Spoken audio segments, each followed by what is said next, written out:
सुपुत्र जी यहाँ बैठे हुए हैं। मोहम्मदाबाद, जैसा कि छोटू भाई बता रहे थे, मेरा बचपन से इस नगर का नाता रहा है। आज यहाँ पर बस स्टेशन है, वैसे तो है नहीं, मतलब बना नहीं है, लेकिन एक निशानी है कि वहीं पे बस रुकती है। वहीं उस समय भी था। मैं जब 5-7 वर्ष का रहा होऊंगा, 8 वर्ष का रहा होऊंगा, उस समय हमारे पिताजी यहाँ इस क्षेत्र में रोडवेज में मैनेजर के पद पे, इंस्पेक्टर के पद पे थे। तो उनको मोहम्मदाबाद में उनकी पोस्टिंग हो गई थी, तो ज़्यादातर बस से, और उसी समय हमारे गांव से ट्रेन भी हमारे गांव में रुकना शुरू हो गया था। हमारे गांव में स्टेशन बन गया था, तो कभी कभार ट्रेन से उतर के हम लोग आते थे। और वहाँ इमरती की या मिठाई की, समोसे की दुकानें इन लोगों की थी, सामने खड़े हैं। आज भी वो इमरती की दुकान मुझे याद है, और आज भी हमको इमरती खिलाने से चुकते नहीं हैं। तो वहीं हम लोग बैठते थे कई बार पिताजी के साथ, मुझे अच्छे से याद है। दुर्भाग्य ये रहा कि समय के साथ अन्य जगहों पे बस स्टेशन ने आकार लिया, यहाँ आकार नहीं ले पाया बस स्टेशन। अब आपकी, अच्छा, आप तो जो परिवहन विभाग है उसकी पॉलिसी भी बदल गई है, बस स्टेशन बना ही नहीं रहे हैं। तो स्वाभाविक बात है, अब आपकी जो मांग है बहुत छोटी है कि एक शौचालय बन जाए अगल बगल में। उसका अवश्य आप लोग कोई रास्ता निकालिए, कोई जगह देखिए कहाँ हो सकता है। एसडीएम साहब आप भी जरा, आप लोग ईओ साहब, आप लोग सब लोग देखो। तो एक तो वो बात हुई। दूसरी बात, इस नगर में हम फिर रहते भी थे, कई बार रुकना भी होता था।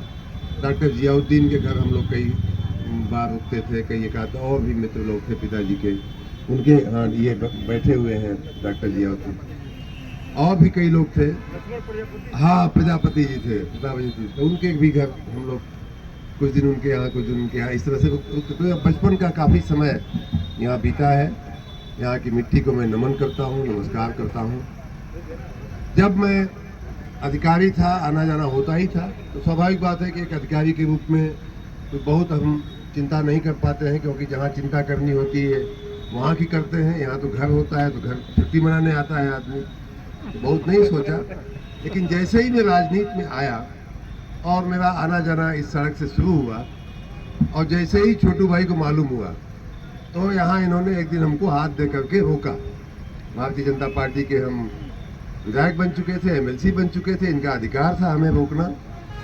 तो जैसे मेरा परिचय नहीं था इनसे, जैसे ही मैंने इनका पट्टा भाजपा का देखा, मैंने गाड़ी रोक लिया।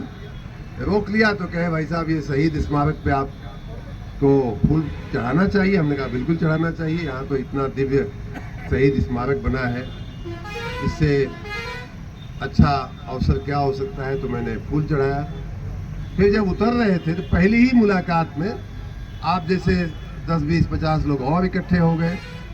पहली ही मुलाकात में लोगों ने कहा कि भाई साहब ये सड़क देख रहे हैं? हमने कहा हाँ देख तो रहे हैं।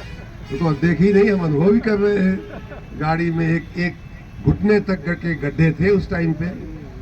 तो हमने पूछा है इतनी दुर्दशा क्यों है? उधर अच्छा है, इधर अच्छा है, तो यहाँ इतना दुर्दशा क्यों है? तो कुछ लोगों ने बताया कि कुछ रेलवे जो है ज़मीन नहीं दे रही है। ये जिस ज़मीन पे हम लोग बैठ खड़े हैं वो ज़मीन रेलवे की है, कुतबल जी, वहाँ तक शायद रेलवे की बाउंड्री जाती है, तो रेलवे कुछ करने ही नहीं दे रही थी। तो सबसे पहला काम तो हमने ये किया कि रेलवे के अधिकारियों से अपने संबंधों का उपयोग करते हुए दिल्ली रहने का थोड़ा फ़ायदा मिल गया, पीएमओ में रहने का थोड़ा फ़ायदा मिल गया। तो मैंने कहा भाई साहब ये क्या तमाशा है कि जो रोड चल रही थी उसको भी आप लोग रिपेयर नहीं करने दे रहे, ये क्या बात है? तो खैर उन्होंने, हमारे उस समय के चेयरमैन थे, उन्होंने तुरंत जो है सूचना दिया, और अधिकारियों ने कहा कि नहीं, रिपेयरिंग तो आप जैसे पहले रोड थी वैसे सिंगल रोड तो आप कर लीजिए, कोई दिक्कत नहीं है। तो 3-4 महीने में ये जिस रोड पे अभी वाहन जा रहा है वो सिंगल रोड तो 4-5 महीने में बन गई थी। हाँ, चौड़ा बना, उससे भी चौड़ा बना, जो थी उससे भी चौड़ा बना। लेकिन बात वहीं तो अटकनी नहीं थी। बात असली तो ये थी, फिर हम आए शहीदों पे, स्मारक पे, फिर फूलमाला चढ़ाए। फिर ये कहे कि भाई साहब ये तो हो गया, लेकिन अभी कुछ कमी है। हमने कहा क्या कमी है?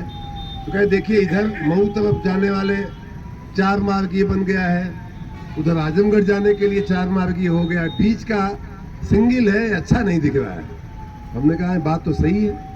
फिर मैंने बात चलाई तो मैंने रेलवे वालों से पूछवाया कि अब आगे क्या कार्यक्रम है आप लोगों का, कैसे हमको ज़मीन मिलेगी 4 लेन करने का।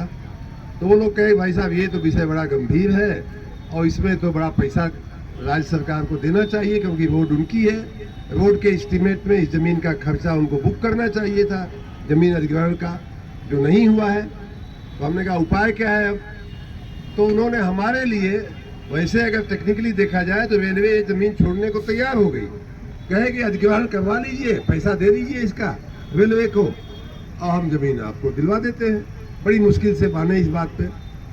अब जब हम पता किए तो अधिग्रहण का पैसा तो कई 100 करोड़ में जाता था। हमने कहा नहीं, ये तो मामला, राज्य सरकार इतना पैसा पर PWD जो है, जितने का मुर्गा नहीं उतना चौथाई लग जाएगी, इसमें ऐसा हुआ, ये काम हुआ।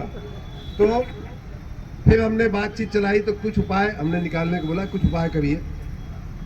तो लोगों ने, रेलवे वालों ने एक उपाय बताया, जो हमारे साथी अधिकारी थे कि साहब इस पर काम करिए, इसमें सफलता मिल जाए तो सस्ते में काम हो जाएगा। मंत्रिमंडल ने लगभग महीना पहले मंजूर कर दिया था, लेकिन मैं सोचा कि जब चलूँगा तब आप लोगों को एक खुशखबरी दूंगा। और खुशखबरी बहुत बड़ी है कि वो 16 करोड़ रुपया जमा हो रहा है। रेलवे अपनी ज़मीन हमें 4 लेन बनाने के लिए यहाँ दे देगी, और जैसे उधर बना है 4 लेन, जैसे इधर बना है 4 लेन, वैसे ही आपका 4 लेन यहाँ भी बन जाएगा। आपके लिए हमेशा हमेशा के लिए इस समस्या का से निपटारा मिल जाएगा। आते जाते और भी बातें हुई बीच में। कई बार मैं जब भी आता हूँ तो शहीद स्मारक पर मेरा रुकने का, मैं इनको बता भी देता हूँ अपने मित्रों को, मोहम्मदाबाद के लोगों को। ये मिठाई खिलाने के लिए मीमती लेके आ जाते हैं, ये हमारा स्वागत करने आ जाते हैं फूल माला लेकर के। बहुत प्रेम है छोटू भाई का हमारे साथ। तो और भी कुछ बातें हमारे ध्यान पे लाई गई। उसमें सबसे बड़ी बात थी जो बहुत सारे नौजवानों ने हमको यहाँ कहा, आप में से कई लोगों को याद होगा कि भाई साहब एक तामसा नदी के किनारे महादेव का एक बड़ा अच्छा मंदिर है, बड़ी अच्छी जगह है, इसका विकास करने की आवश्यकता है। लगभग 1 साल पहले बात हमको ध्यान में आई थी और हमने इस साल के अपने बजट में हमारी जो वंदन योजना है उसमें 2 करोड़ रुपया उसके लिए हमने मंजूर कर दिया। पिछले दिनों जैसे ही वो हम मंजूर करने की प्रक्रिया शुरू किए थे, वैसे ही जा कर के भगवान को हमने नमन भी किया। आप सभी ने एक अच्छा कार्यक्रम भी आयोजित किया था। अभी मैंने अधिशासी अधिकारी जी से पूछा कि भाई वो पैसा आ गया है कि नहीं आ गया, तो बोले कि नहीं आ गया है, पैसा आ गया है, अब जल्दी ही वो काम जो है शुरू हो जाएगा। उसी कार्यक्रम में आप लोगों ने ही, अध्यक्ष जी ने और अन्य मित्रों ने 2-1 काम और बताए थे। एक था अंत्येष्टि स्थल का मामला कि जो बरसों से अंत्येष्टि स्थल नहीं है मोहम्मदाबाद में, तो वो भी मंजूरी की प्रक्रिया में है, वो भी मंजूर होकर के आपको मिल जाने वाला है। और एक और बात नाले की हुई थी, नाले का भी प्रस्ताव शायद आपका जा चुका है, उसको भी हमने मंजूरी की प्रक्रिया में डाल दिया है और बहुत जल्दी ही वो भी मंजूर हो जाएगा। इन सब कामों के साथ वंदन योजना को छोड़ करके, वंदन का जो 2 करोड़ है वो तो अलग है, लेकिन इन सब कामों को समाहित करते हुए इस वर्ष, जो वर्ष अभी पूरा हो रहा है वित्तीय वर्ष, उसकी बात करें तो आपको 6 करोड़ 57 लाख रुपया हमने मोहम्मदाबाद नगर पंचायत को दिया है विभिन्न कार्यों के लिए। और इसके पहले वाला वर्ष जो 22-23 का बीत गया, उसमें भी 2 करोड़ 34 लाख रुपया आपको मिला था। तो इस प्रकार पिछला वर्ष और ये वर्ष मिल करके आपको लगभग 8 करोड़ रुपया जो है वो अन्य कार्यों के मिला है। फिर 2 करोड़ रुपया वंदन योजना के लिए मिला है और 16 करोड़ रुपए का आपका है जो बहुत बड़ा काम, जो बहुत वर्षों से अटका हुआ था, ये हो रहा है। अन्य भी, ये तो मैं, चूँकि यहाँ इन लोगों की इच्छा थी कि बताई जाए आप लोगों को ये सब बातें, इसलिए मैंने बताया। अभी भी मुझे, जैसा मैंने कहा कि यहाँ से हमारे बचपन की स्मृतियाँ जुड़ी हुई हैं, बचपन हमारा यहाँ बीता है और मऊ जिला अपना है, अपना घर है, अपना क्षेत्र है। तो जो भी करने लायक होगा आप हमको बताते रहिएगा, जो भी हमसे हो सकेगा मैं इतना आपको आश्वस्त करना चाहता हूं कि हमारा नगर विकास विभाग, माननीय मुख्यमंत्री जी की बहुत कृपा है हम लोगों पर, वित्त मंत्री जी की बहुत कृपा है, तो कोई अभाव नहीं होता है। नई नई योजनाएं हम लोग लेकर के आ रहे हैं। वंदन योजना बहुत नई योजना है जिसमें हमने आपके मंदिर का काम मंजूर किया है। अभी एक पहला साल ही है उस योजना का, जिसमें आपको सौभाग्य मिला है आपको महादेव मंदिर को ये रकम 2 करोड़ अर्पित करने का। तो इस प्रकार कोई कमी नहीं है। आपको अपने अपने क्षेत्र के क्या हो सकता है, क्या होना चाहिए भविष्य के लिए, एक उसका आप खाका खींच के रखिए, हमको बताते रहिए, हम उसको करते जाएंगे। रही बात रोडवेज की, तो रोडवेज में जैसा कि आपने बताया कि शौचालय की आवश्यकता है। आप लोग जरा जमीन का खोजिए कहाँ बन सकता है। बाकी शौचालय बनाना कोई बड़ा प्रोजेक्ट नहीं होता है।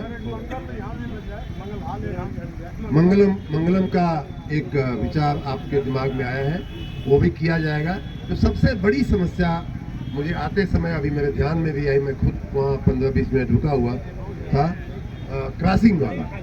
क्रॉसिंग, रेलवे क्रॉसिंग जो है एक बहुत बड़ी समस्या है। अभी मऊ की कई ऐसी समस्याओं को हम लोगों ने निपटाया है, इसका भी हम अवश्य हाथ में लेकर इसका भी आगे अभी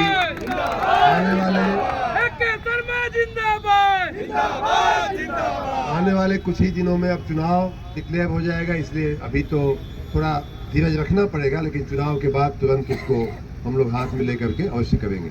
कुछ ट्रेनों के ठहराव की भी बात हुई, कुछ यहाँ इंटरसिटी चलाने की, और मुंबई वाली तो यहाँ रुकती ही है, मऊ के बाद मोहम्मदाबाद रुकती है।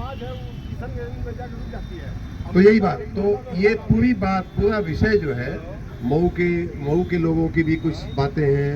रसरा हम कल गए थे, वहाँ भी कुछ बातें हुई। मोहम्मदाबाद ये पूरा विषय, इस पूरे क्षेत्र के ट्रेनों के ठहराव का, ट्रेनों के रुकने का विषय हमारे ध्यान में है। मैं पूरा माननीय रेल मंत्री जी की बड़ी कृपा है हमारे ऊपर, हम जो भी कहते हैं वो मान लेते हैं, और उन्हीं की कृपा से ये रेलवे इतना आसानी से सहमत हो गया। नहीं तो रेलवे जो है आप जानते ही हैं, अंग्रेजों के ज़माने का डिपार्टमेंट है, कहाँ किसी की मानता है। आप सबको मिलकर के बड़ा अच्छा लगा। आपने इतना, मैं तो जा रहा था, यहाँ से निकल रहा था, छोटू भाई ने कहा कि भाई साहब आपने इतना काम किया। जैसे ही मैंने इनको बताया कि आपका वो 16 करोड़ रुपया मंजूर हो गया है, तैसे ही कहे कि तो अब मैं यहाँ नहीं रुकूंगा, मैं जा रहा हूँ मोहम्मदाबाद। आपको वहाँ रुक करके थोड़ा बताना पड़ेगा लोगों को।